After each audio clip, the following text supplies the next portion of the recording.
Ahmad bin Hanbal റളിയല്ലാഹു അൻഹു ഇത്രയും വലിയ ബഹുമാനമുള്ള മഹാൻ 99 പ്രാവശ്യം അല്ലാഹുവിനെ സ്വപ്നത്തിൽ ദർശിച്ചു.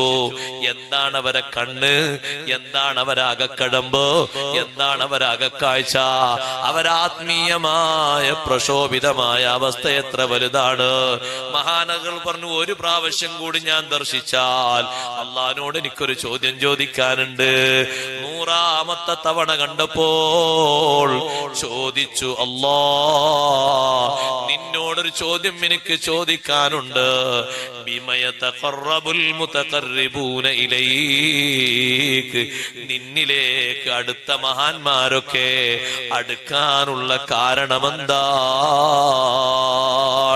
ഒരുപാട് മഹാന്മാര് നിന്നിലേക്ക് അടുത്തിട്ടില്ലേ അല്ലാ? അമ്പിയാക്കൾ അടുത്തു, ഔലിയാക്കൾ അടുത്തു, ശുഹദാക്കൾ അടുത്തു, സ്വാലിഹീങ്ങൾ അടുത്തു, മഹദിമാരടുത്തു. അവരൊക്കെ നിന്റെ സമീപം എത്തിക്കാനുള്ള കാരണം എന്താണ്? അല്ലാ പറഞ്ഞു, ബിതിലാവത്തി കലാമി, എന്റെ ഖുർആൻ ഓതിയത് കൊണ്ടാ. അഹ്മദ് ബിൻ ഹംബൽ തങ്ങൾ അടുത്ത ചോദ്യം, ബിഫഹ്മിൻ ഔ ബിഗൈരി ഫഹ്മിൻ, അല്ലാഹുവേ, അർത്ഥം ചിന്തിച്ച് ഓതിയിട്ടാണോ അവരടുത്തത്, അർത്ഥം ചിന്തിക്കാതെ ഓതിയിട്ടാണോ അടുത്തത്?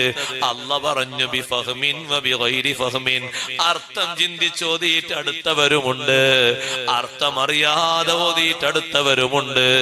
ഖുർആൻ ഓതിയത് കൊണ്ടാണ് മഹത്തുക്കൾ മുഴുവനും എന്നിലേക്ക് അടുത്തത് എന്ന് റബ്ബ് സുബ്ഹാനഹു വ തആല പറഞ്ഞപ്പോ നമ്മളതിൽ നിന്ന് പിറകോട്ട് പോയിക്കൂടാ.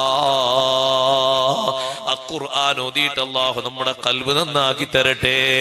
സലീമായ ഖൽബിന്റെ ഉടമകളായി തീരാൻ അല്ലാഹ് നമുക്ക് തൗഫീഖ് തരട്ടെ.